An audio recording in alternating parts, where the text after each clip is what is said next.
সমুদ্রপৃষ্ঠ থেকে প্রায় ২৫০০ ফুট উচ্চতায় নির্মিত সড়ক, অনেকে যাকে বলে থাকে বাংলাদেশের লাদাখ।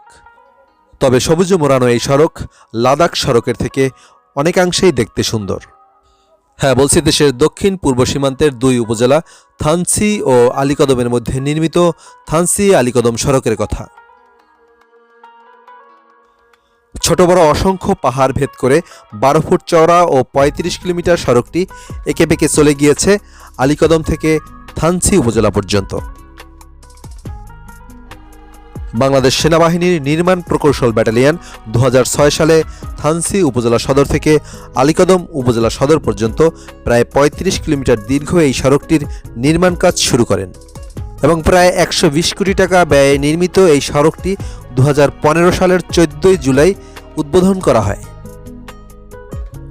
সড়কটি নির্মিত হওয়ার সাথে সাথে বদলাতে শুরু করেছে দেশের সবচেয়ে দুর্গম ও পিছিয়ে পড়া এই দুই উপজেলার মানুষের জীবনচিত্র। অপরদিকে ভ্রমণ পিপাসুদের জন্য উন্মোচিত হয়েছে এক নতুন দিগন্ত।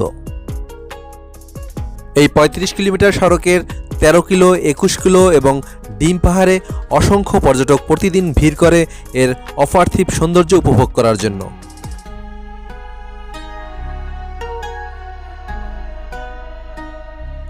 ভ্রমণ পিপাসুদের কাছে এই পথটি শুধুই ইট পাথরের পথ নয়, এটি পাহাড়, ঝর্ণা, বন আর নদীর গল্প বলে।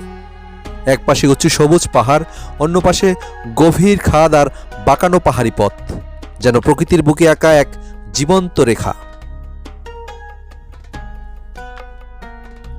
এরকম দৃষ্টিনন্দন তথ্যবহুল ভিডিও পেতে প্লিজ আমাদের চ্যানেলটি সাবস্ক্রাইব করে সাথে থাকুন এবং আপনার পদচিহ্ন যদি এখনও এই থানচি আলীকদম সড়কে না পড়ে থাকে অবশ্যই সময় করে ঘুরে আসুন অপরূপ সুন্দর থানচি আলীকদম সড়কে।